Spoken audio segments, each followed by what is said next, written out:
I believe that the energetic, emotional aspects of our bodies are the reason we do have the physical manifest. I've done every diet on the planet. I have taken supplements and this and that, but no one's mentioned your emotional well-being, your thoughts, what has impacted your life, maybe what you think about yourself, like, oh, I'm not pretty enough, I'm just fat, or I call myself stupid and an idiot all the time. You're impacting your body's health.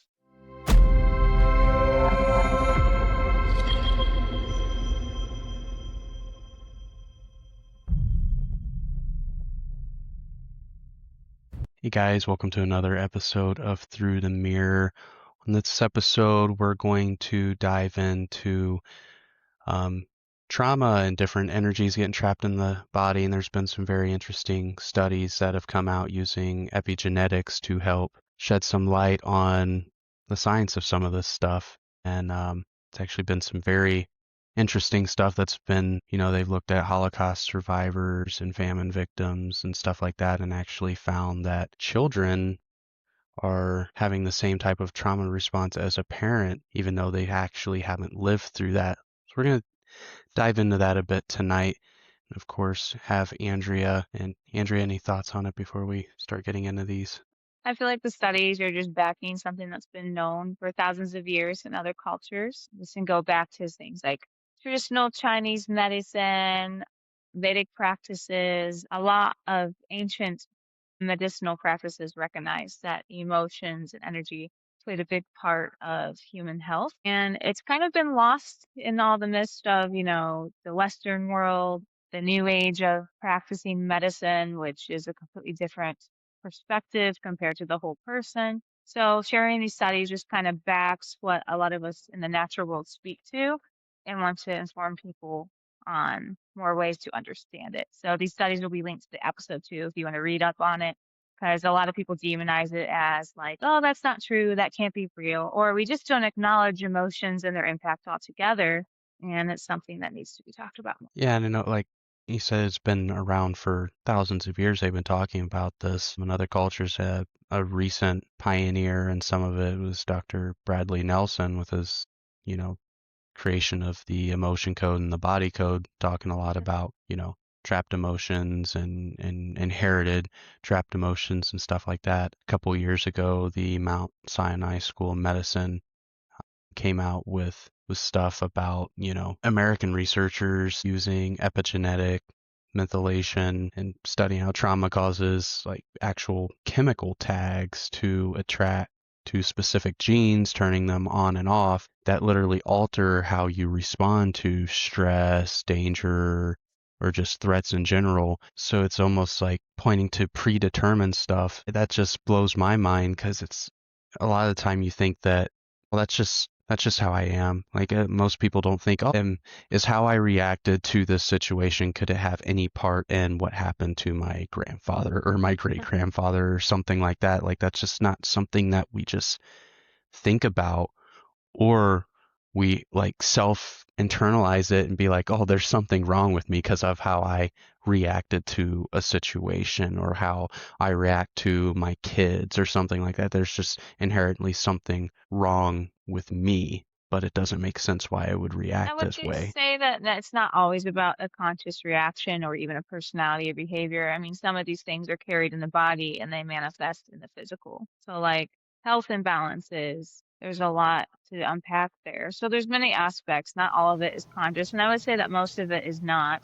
I wouldn't say that you having anger issues or character issues is necessarily going to be able to be blamed on your grandparents, but they can influence what you cultivate in your current life. This isn't a new concept because, like in the late 1800s, there was Albert Abrams, MD, and he had started kind of like experimenting and proving that electromagnetic frequencies, etc., could impact human health. And one of those is the vibrations inside our bodies as well, and can be used for healing. So there's a lot in this. And I think when it comes to like the holistic world as a naturopath, a lot of people come and see me about diet and lifestyle and the things that are going wrong in their life. And a lot of them are shocked when I mention, okay, so what's going on emotionally, or what are some things that may have influenced how you feel about life, and etc. So by using things like homeopathy, Bach flowers, and natural health modalities, you can actually clear these energetic patterns from the body, which back to your point about Dr. Bradley Nelson figuring out that you could pick up these subtle energies in the body and release them. Yeah, I think we linked on one of our previous episodes that me and Ravi did on generational trauma. We linked a study that was done on lab rats where, the male father of the offspring had introduced to all kinds of traumatic things, and then was taken out of the picture, and the offspring actually never even met or was around the father, but had the same cortisol reaction from what the father went through, so that stress hormone reacted the same way. Mhm, And then, like you said, manifesting even in physical health problems, or even there's a lot of stuff linked in these studies to mental health issues with like mhm. PTSD, emotional dysregulation, um, and stuff like that.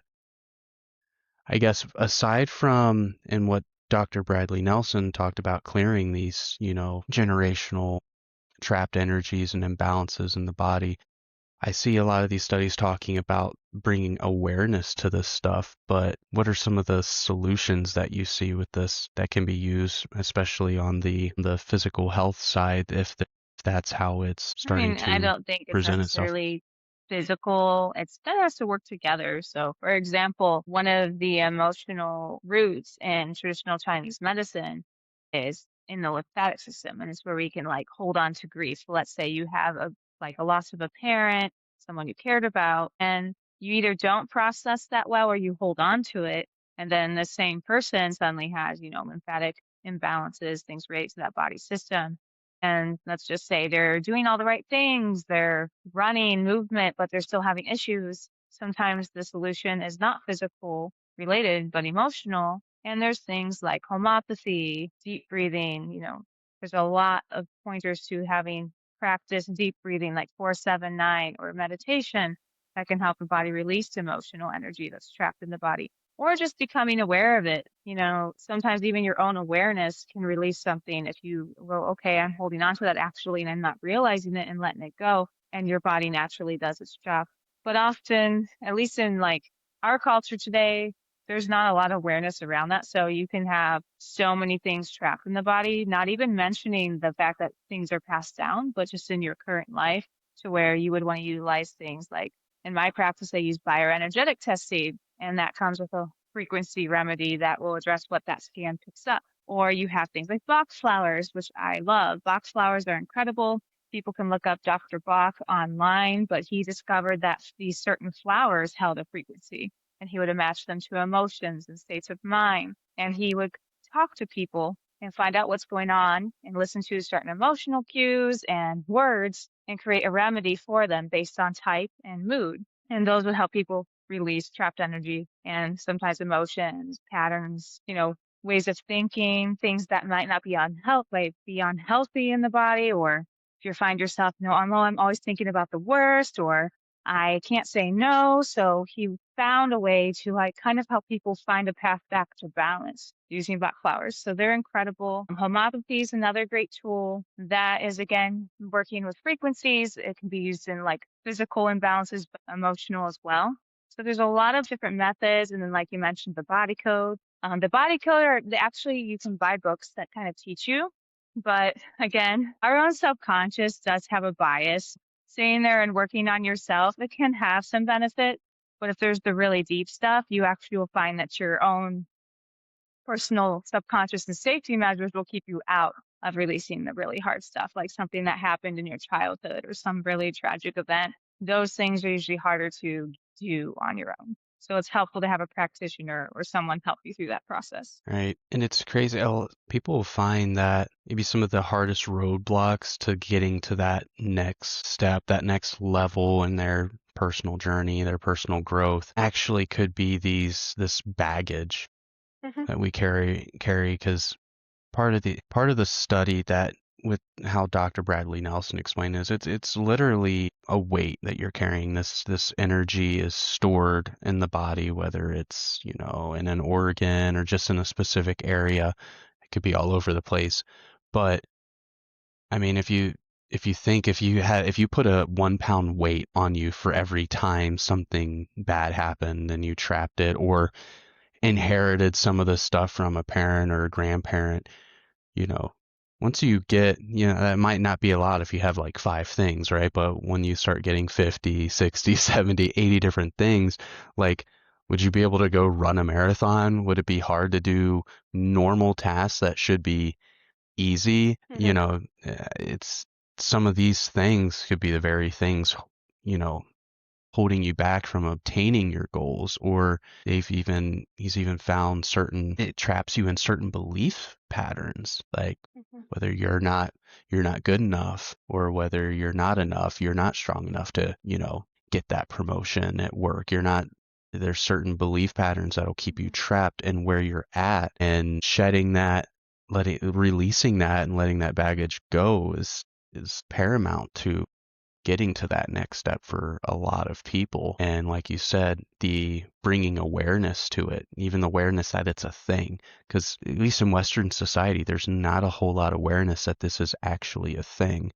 It's Mhm. either you just got it or you don't. You hear that a lot. You either believe it and you just got it, or you don't. And that's not necessarily, I think everybody has the capability of quote unquote getting it. Some people might just have to get through some stuff to get it. So bringing awareness to it is a really big part of it. And I think awareness is good, and then you need to take action. So, for example, I've had clients where, they had all this pain going on in their bodies, and it's like they're doing the work, they're doing the process, but you dig in deeper, and it turns out when you look at the emotional aspects, some of their joint pain or hip pain or whatever was not about anything physical that needed to be addressed. It was about the emotional, or, for example, the liver and gallbladder hold on to things like anger and rage. So maybe your gallbladder and liver aren't in balance and working correctly, and you never considered that. Oh,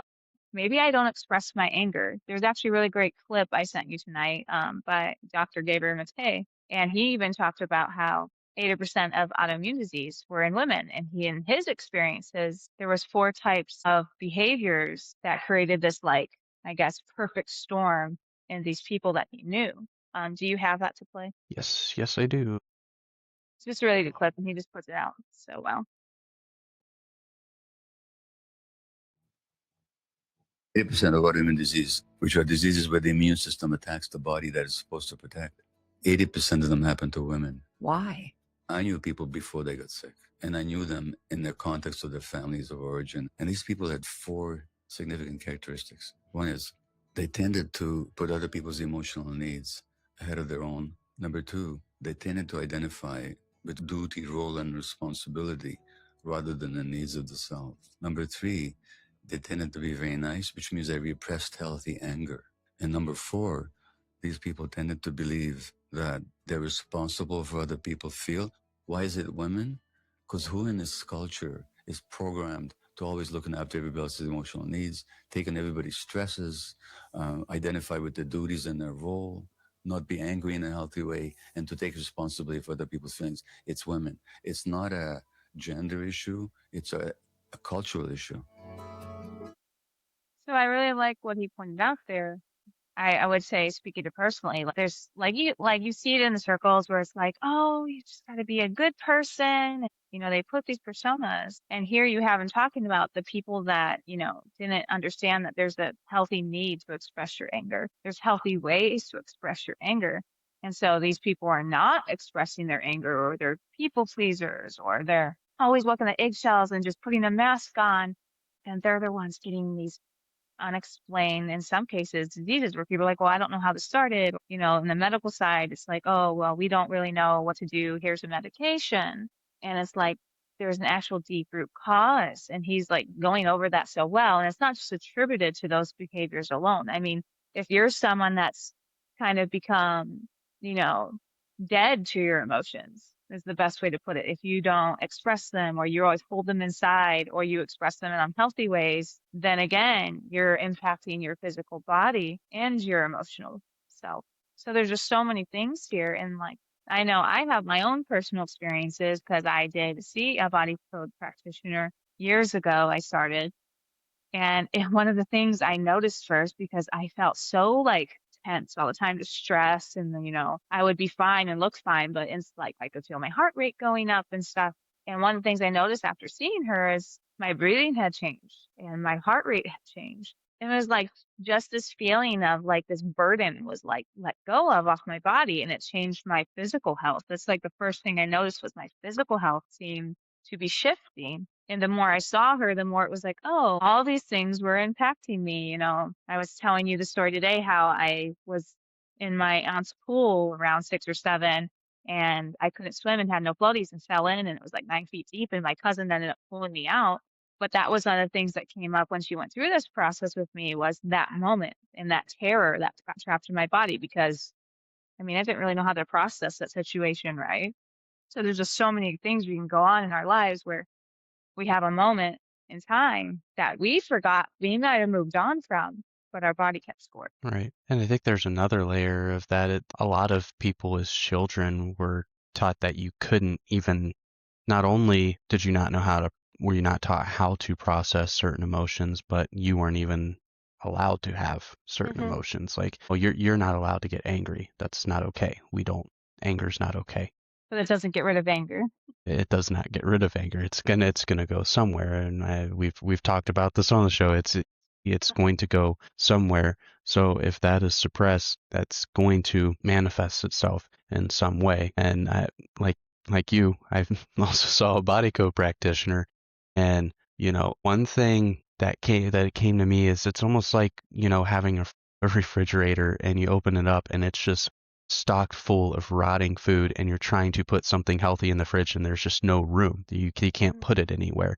So when you're trying to have good stuff in your life, if there's no place to put it, then you have to get rid of all the junk. You have to clean out all the bad stuff. And I had found that even for me personally, some of old injuries that were like debilitating chronic injuries that I was having, that I thought was literally, as I was in a really nasty car accident years ago, and I had chronic lower back pain as a result of it. And even years after the fact, when I should have been healed, I didn't have anything necessarily medically severely wrong with me to be like, oh, well, that's why he's having this pain. It was just, well, I had a bad car accident. And it wasn't until after clearing a lot of trapped emotions that that pain just started to go away. And I found that trapped emotions can also start attaching itself to already weak points in the body.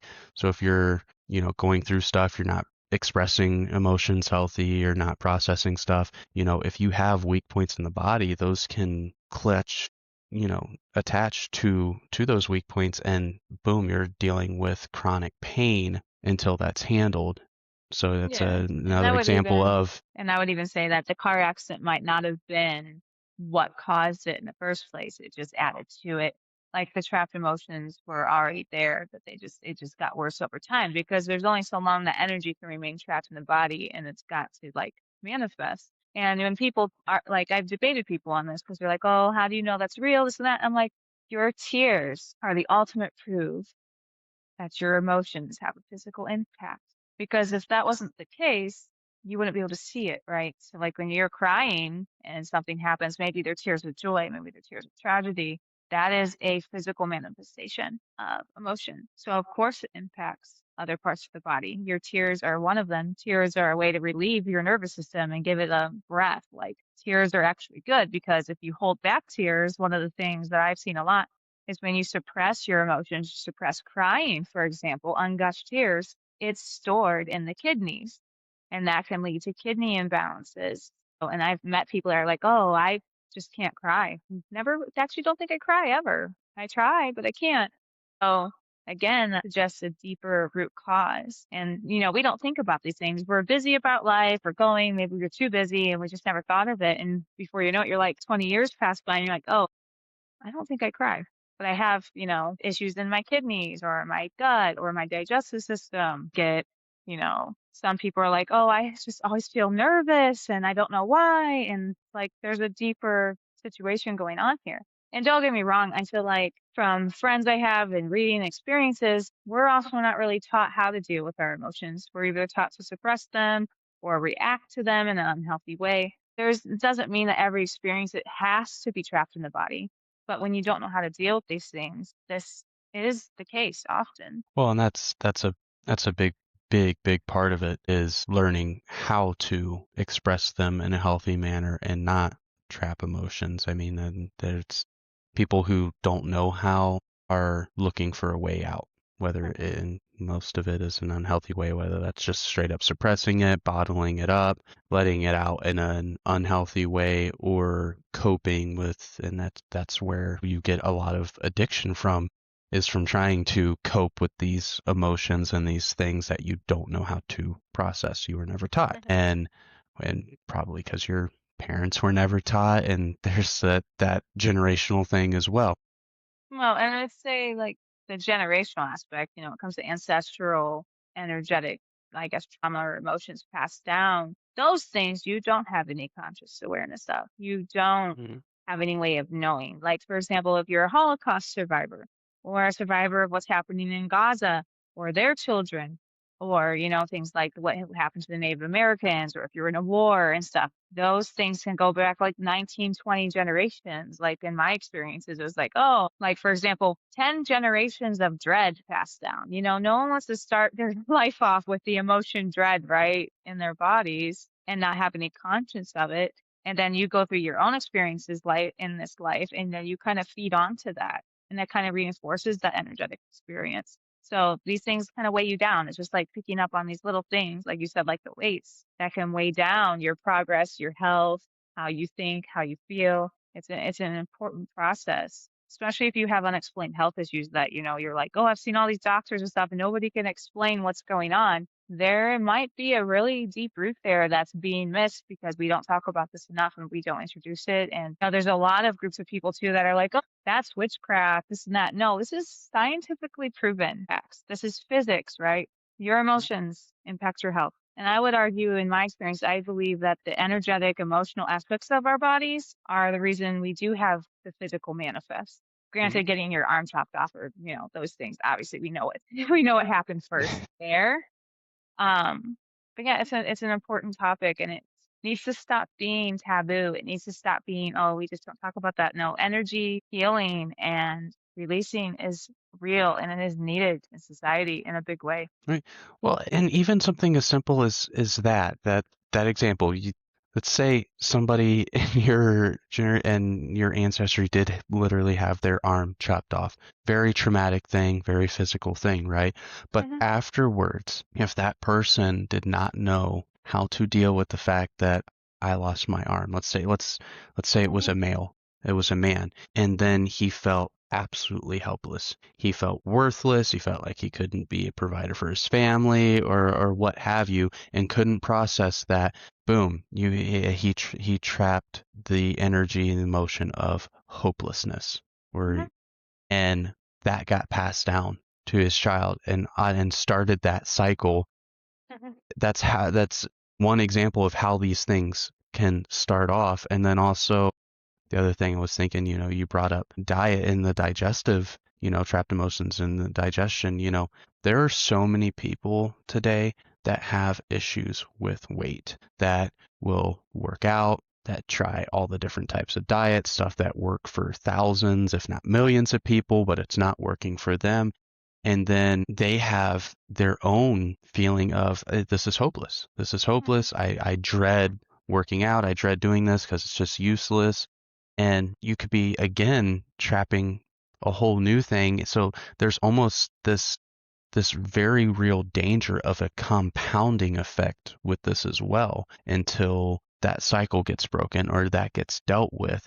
And it's one of the reasons why I know both of us are, very, very thankful for Dr. Nelson and what he's discovered in his work and what he's done, because that is a very real way for people to deal with this stuff, even without necessarily having the full awareness of what it is and being able to find that and release that stuff. But, this is some stuff that maybe people really can sit down and start thinking about, because, or else you can sit there and start just racking your brain around how do I deal with this stuff? How do Yeah. I get through this stuff? This And doesn't make any sense. even deeper than Bradley Nelson. I mean, obviously, he figured it out through reading and figuring stuff out too, and his own experiences. Because Ayurveda medicine and TCM had this stuff down in like ancient times. Okay, they recognized that there was a wheel, and like they recognized that the liver did represent, issues with anger. They recognized the kidneys and angushthirs.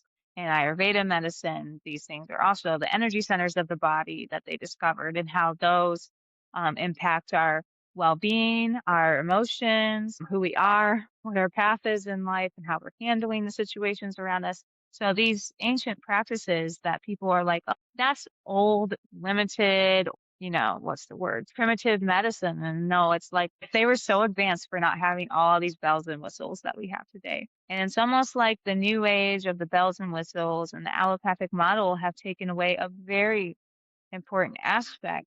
And I would even say religion too, because, in some like practices, like there's so many different versions of Christianity, right? They tell you that, oh, if you say this prayer, everything's fixed. And yeah, everything's taken care of. And it's like, you have to actually have awareness to do the work. Like like for example, Trey, you can't go work out for me and get me a six pack just for me asking you to and stuff. It's the same speaks to our own bodies, mind, and emotions and our physical health. Everything takes awareness and action. But if you have no awareness that, hey, let's just say my mother was like, maybe you found out your mother was like sexually abused or an abusive relationship and stuff, that stuff in turn, like this happens. There's studies proving this during pregnancy. Let's say that happened to your parent, your mother. That emotional state that your mother was in the whole time becomes a part of you because you were also experiencing her emotions and her energy being passed on to you in the womb. Like this starts before you even enter Mm-hmm. the world. So in those situations, yeah, you can't just, okay, I said a prayer or I go to church on Sundays, or, while we talked about it in therapy and now I'm fine, those things have a place, but this goes so much deeper. I mean, even little behaviors in your children, if you like have a 4 or 5 year old child and you're like, they really don't have a reason to be so anxious all the time. I'm a good parent and stuff. Start looking into maybe there's something that you passed out to them or something that you're not aware of. And like that's where I like Bach flowers, because you can sit there and pick up on behaviors and pick out, okay, this flower matches this, and they're an amazing tool, and they're so simple to use once you figure Mm-hmm. out how they work. Same with homeopathy. So there's so many methods. You don't even need to just see a practitioner. You can start there, something simple. I mean, these simple things that you can do at home to address, emotional imbalances. I feel like we're in a culture now of just bypassing quick Mhm. fixes, even if there's harmful ramifications. And you see that like a big one right now is Ozempic. It's the Mhm. miracle drug that you can just lose all kinds of weight, look the way you want to look, but there's a very real consequence to using Ozempic health-wise. People are hating themselves so much that they are okay with the side effect as long as they can be comfortable within their own skin. I would say some people, not all people. I mean, someone like 800 pounds goes on Ozempic because they don't have any other way, and they're going to like they might not make it because their organs are being crushed. I can see where that is a different motivation. But yeah, you see the celebrities right now, they're openly now, I'm on Ozempic and stuff, and they were already skinny. They were already looked Mm, great, but it's not enough. And that's where, yeah, you get that. Or you have women that do all the right things to eat their diet. They drink water. They are doing all the things to get healthy physically, but they're holding on to weight. And one of the things is lack of safety. When your nervous mm, system is in this constant fight for flight, even when you're eating the best diet, maybe you're working out, doing all the things, as long as that fight for flight is like in like on nonstop mode, your cortisol's high, your insulin's imbalanced. So you can be doing all the right things and sit there going, why am I still having trouble losing weight? I don't eat bad. I do all the right things. This can be a really deep part of that. And I've had this discussion with lots of people. It's like, it's not all just diet and exercise. And yes, foundations of health are important. Like, you need to be eating healthy, you need to be moving.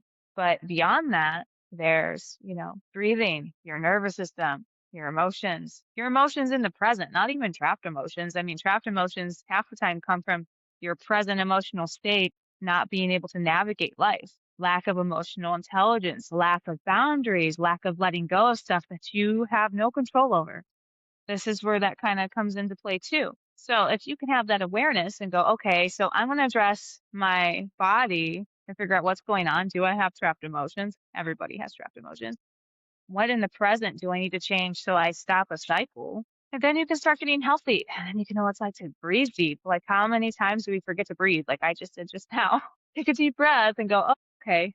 And you feel relaxed and calm. There's so many things that we don't realize put us into autopilot, and we don't see what's actually going on within ourselves because we're so distracted or we're so caught up in life where things are hard. And when your life is hard, it's really hard to even focus on what's going on internally with you or with your body or things you don't notice. And a lot of this stuff seems, especially with the generational aspect of it, seems unfair. I mean, if you're starting off life with a dysregulated nervous system because of what happened to your mom or your dad or grandparent or great grandparent, however far down, it seems kind of it seems unfair.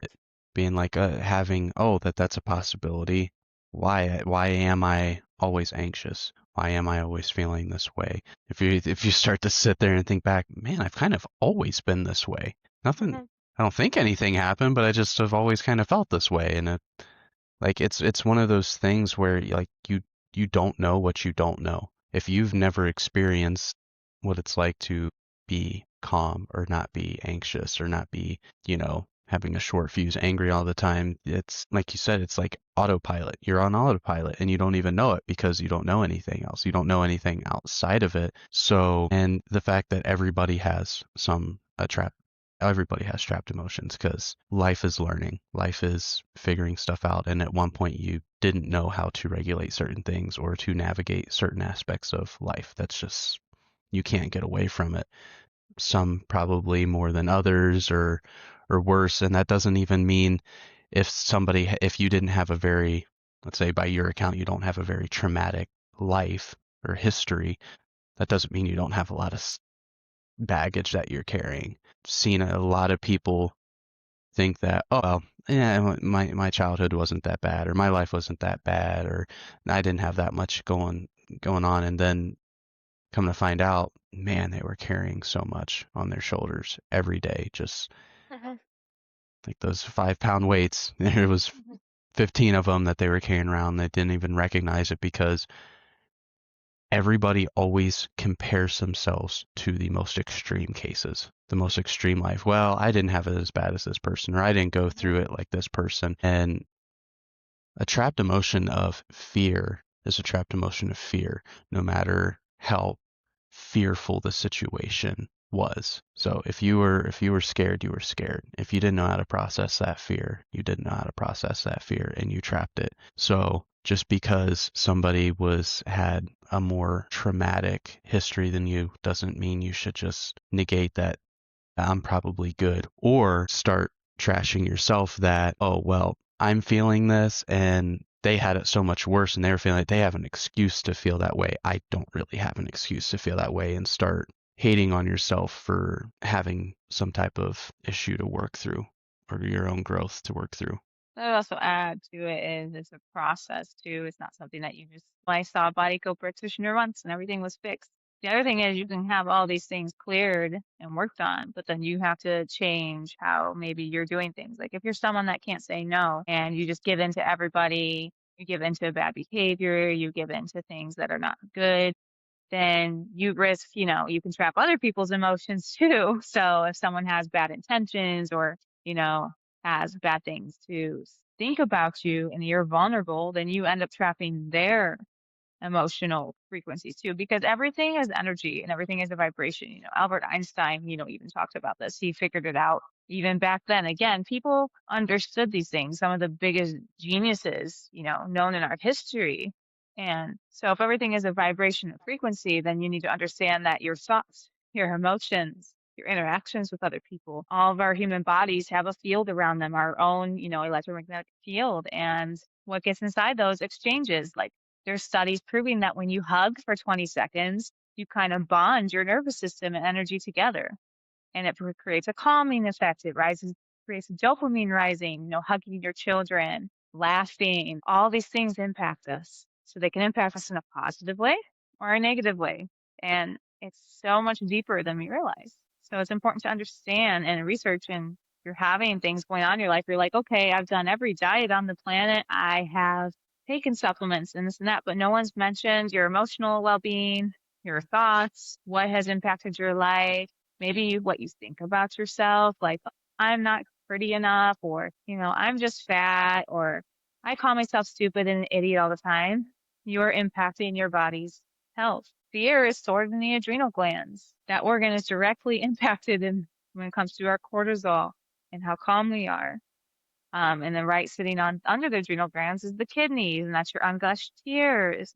So all these things come together. So if you're sitting here going, oh, I'm just going to be like, I'm just going to give up because nothing's getting better, but these things weren't considered, then I would encourage you to find that path, that next step forward. And you see in society, people running from these things or not knowing how to process or deal with them it's at an all-time high. Addiction is at an all-time high, whether that be drinking, smoking, pornography, drugs, everything's on the rise.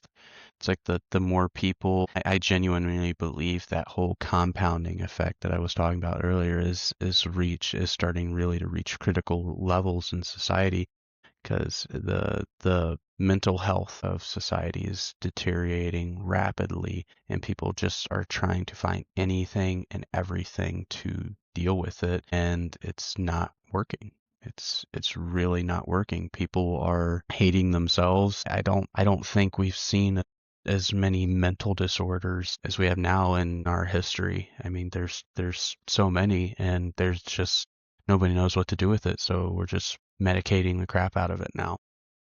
I think I think there's always been somewhat of these things going on, but I think in ancient cultures they had kind of a standard and addressed it more to where, it was normal to have healthy thoughts, a healthy mind, and being able to there's more support in like communities. Yeah, every era has their dark things. I think now you can see it more because you have social media, you have the media in general. Like you see it on like Facebook sometimes. You write a post and then there's someone on there like acting crazy. Like you sit there and you read it, and you're like, whoa, would you talk this way to a person? Like in person? Maybe you would, but like that's crazy. Or my friend Donna shared a post about a child with autism. Someone had posted their story and just the struggle. And there was like so many deranged comments on there about, oh, you should have aborted that kid. We don't need this crazy child and all these things. And all I saw when she shared that was that children with disabilities wasn't the problem here. The people commenting, however, I have some serious questions. Like, how are you this Hmm. dark, so far gone that you would say those things about a child struggling with something far out of his control or her control? Like, autism is not something that that child has awareness in, and nothing can really be done, just like in the way these people were talking. Like, someone's like, oh, if you just tell them to shut up and be quiet, they would stop. All these comments. And I'm just thinking, what happened to you to make you so awful? Like that, just and that, like you could even have thought that and not put it in public for everybody to see. That's how far we're gone. It's Well, really and sad. maybe that's also just a degrade in society, because I have heard people in person say stuff like that on numerous occasions, and Mhm. like you said, there was a certain level of just certain things weren't acceptable in certain societies, or you risk being an outcast. And at least back then, if you were cast out of society, that was pretty much a death sentence, right? You had to have community, you had to have people around you, and And I'm not now saying you all of that was good. Like I'm not saying like we can go back and look at stuff where you're outcast of society because you refuse to comply to some horrible things. So I mean, I'm not right. saying every part of this existence has its dark history. It's dark moments. People, you see people always like lately when you look at the political spectrum, it's all about how bad Muslims are, right? Because of one bad action of a few. But we're not sitting there going, no, this is just people behaving poorly and badly.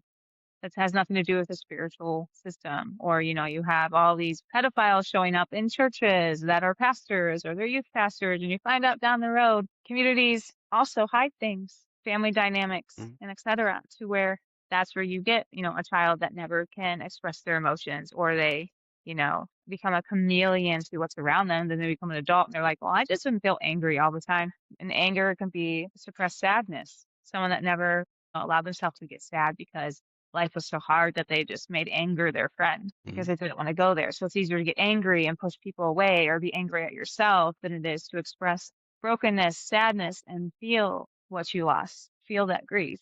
So there's just so many aspects of it, right? And in this country alone, I would say that we have some of the worst when it comes to understanding emotions and how these things impact our health and our lives. Like, you can't just throw drugs at someone and say, have a nice day, when they're telling you, hey, I am depressed, anxious, I don't know why. But that's the normal go-to, and I mean, that's the same. Like, you need to get on meds. Are you off your meds? You're there. You got issues. You got problems. Somebody who like that's the number one go-to in this country is some type of medication to deal with emotions or just stuff that's normalized. I mean, it's become normalized even before in our generation that, oh, if you had a long week, what do people do if you have a long week? If you have a long week, go drink.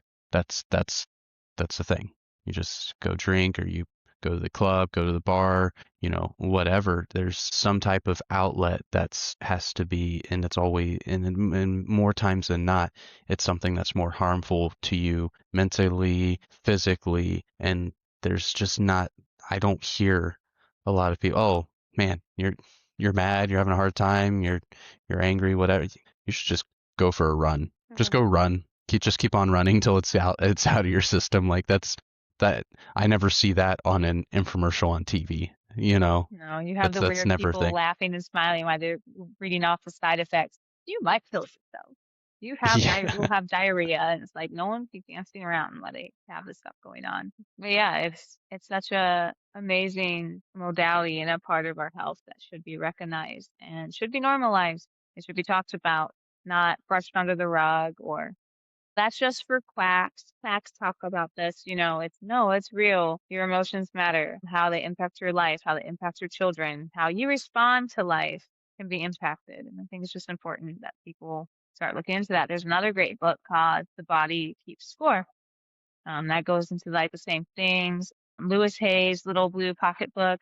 It has like all the different, ailments of the body and body systems, and it talks about what they're related to in the negative, and it shows you a positive affirmation to say or to start focusing on to help correct that imbalance. Like, I believe one of the things in the reproductive system was hating being a woman. If you were having like issues with your period and etc., that was like a negative energy towards yourself, or a thought pattern. And it showed like how to go about focusing on a positive thing and how to change that part of your mindset. The spine holds a lot of emotions, so your whole entire spine, or the gallbladder, again, if you're having gallbladder imbalances, you can start having pain back between by your shoulder blades. And it's just like there's just so many things that are impacting the physical. And some people, they go get back surgeries and all these things. And I doubt a lot of them considered the emotional impact before they decided to go, cut out parts of their back or get them fused or rods put in and stuff. So this is another option, something to explore before you make drastic decisions. Well, and I think it also needs to be normalized and be okay to talk about this stuff, because that's especially with men. It's not, men aren't talking about their emotions with other men or what they're going I through mean, or what some they are, but yeah, not commonly it's everybody. it's it's it's just not common. And as a matter of fact, I think it's the exact opposite. It's looked down on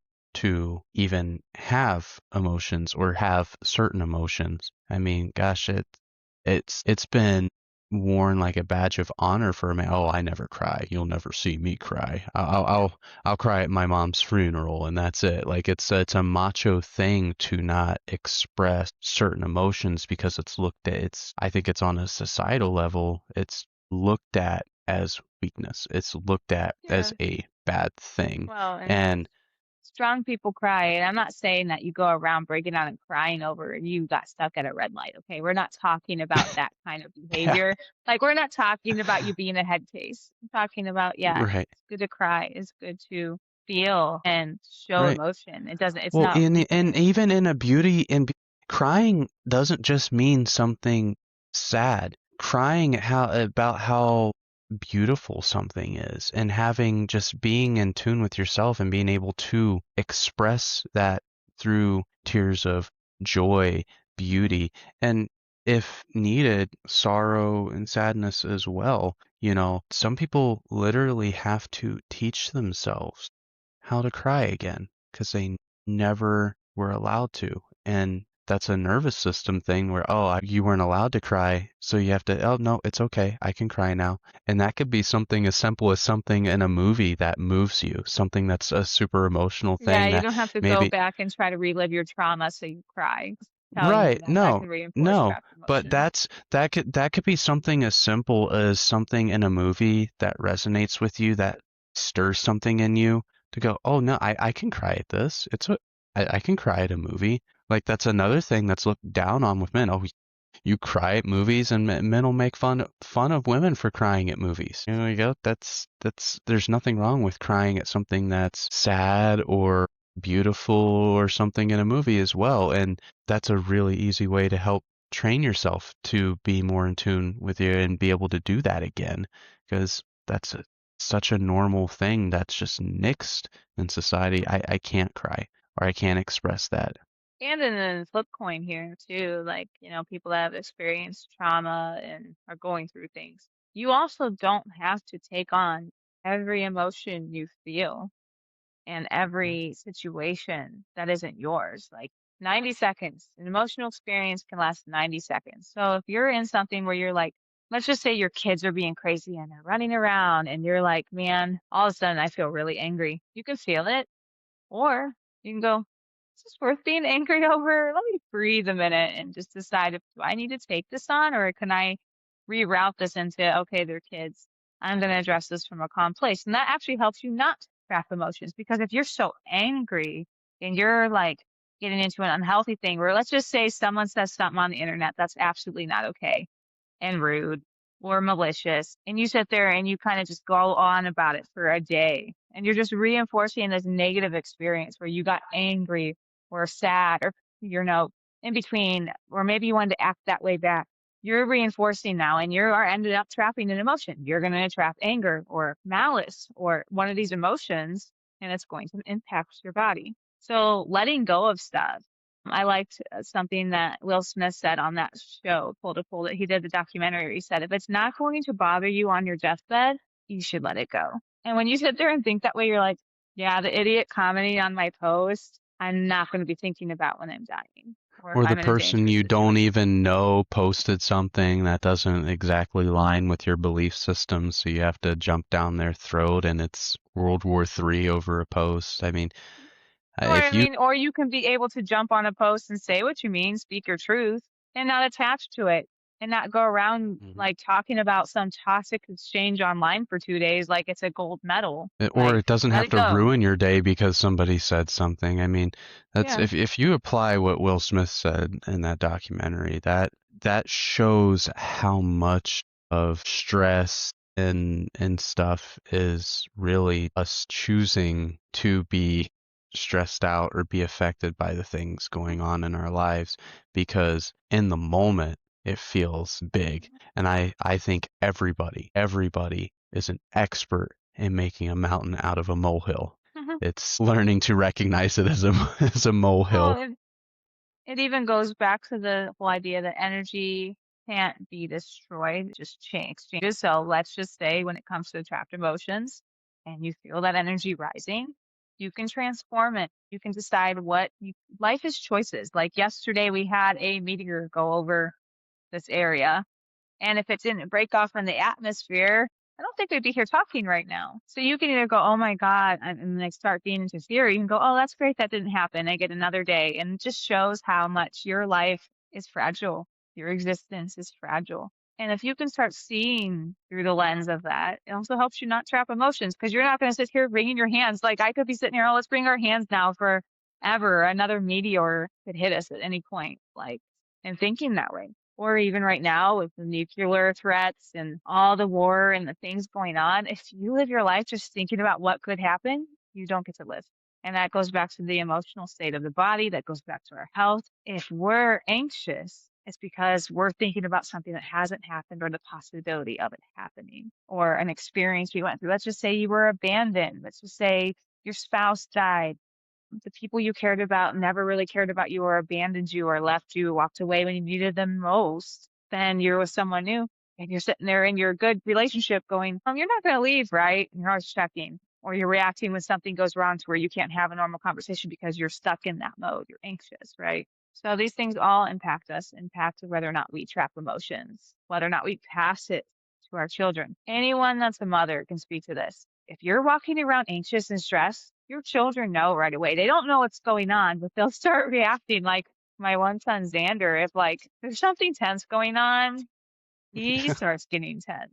He's like, I don't know what's going on, but I'm going to feed off of how mom feels. Children feel. Well, and Animals do the same that's a thing. big thing with the mother-son, father-daughter dynamic with that, because I know if I'm having a stressful moment, whether it be at work or something, here she's having a hard time regulating her emotions. She feels that, and she'll go on that. She asks Your you for 20 children, hugs. 20 hugs. I need a hug. yeah, And then she's fine. yeah, It's she'll like just be she'll come up, she'll be crying, having this big meltdown. Xander said something that she didn't like. She's almost 3. And she just comes up, gets a hug from you, and all of a sudden it's just like a switch. Oh, okay. I'm gonna go do it yep again. I'll be back in 10 minutes for for a the hug. next thing. But It's the it's just crazy. alternative there, instead of being able to give her a hug and be there for her, you could yell at her and tell her she can't have her feelings. There's choices here and how you teach your children Or and how you let them express emotion. right, or try to give logic to something like, oh, you shouldn't be upset about this, or this is menial, or this is stupid, and be that invalidating thing with it. It's crazy to me how so much of human suffering is based off stuff that hasn't happened. So many people are racking their brains out of fear and even trapping emotions off of stuff that they think might happen or is in the future or in their mind could be an outcome or even a probable outcome, and how much that influences our decision making, our emotional state if we're going into a situation or work or a conversation with a loved one or a spouse or something, and we have in our mind that, oh, well, this could happen or that could happen. They might say this, they might react this way. Like, how much suffering is of our own creation? How's our emotional state all because of something that we've come up with in our head, and then fear, anxiety becomes the compass that we're navigating life from. Sure. And it becomes a landmine. Every day becomes avoiding landmines of your own imagination, own creation. And how many emotions, how many energies are we trapping within the body? What could be getting passed down generationally from that mindset of living, and again that compounding, if that cycle's not broken, to where a child then is navigating life through that same mindset and then passing that down, and the so many different layers of that, it becomes very easy to see how you could get to a point where somebody has no awareness or no ability to navigate life in a healthy way and experience peace, happiness, fulfillment, purpose, because life is just unsafe. Hmm. There's no point. It becomes survival. Your nervous system is always on. I'm just trying to survive till the next day and not get hurt Hmm. and be okay instead of thriving. And I think that's where people need to get, and where people need to start having that awareness is you actually can choose to thrive, and you are capable of thriving regardless what you might be feeling in the moment.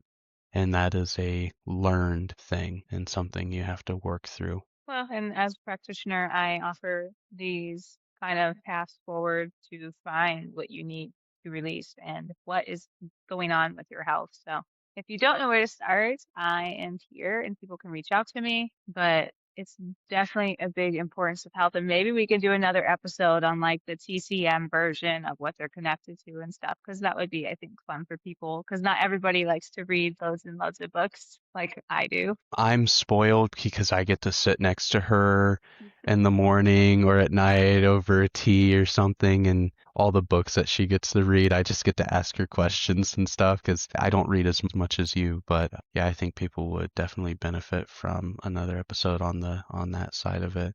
Well, everybody will be linking the some of the studies we talked about on And this some of the stuff books and some and some videos. I got books. a couple things. There'll be a bunch of stuff in the description and resources that people can go to and look up what we've been talking about. But if you guys enjoyed this episode, please make sure to like, comment, and subscribe, and we will see you guys on the next one. Thanks, everybody.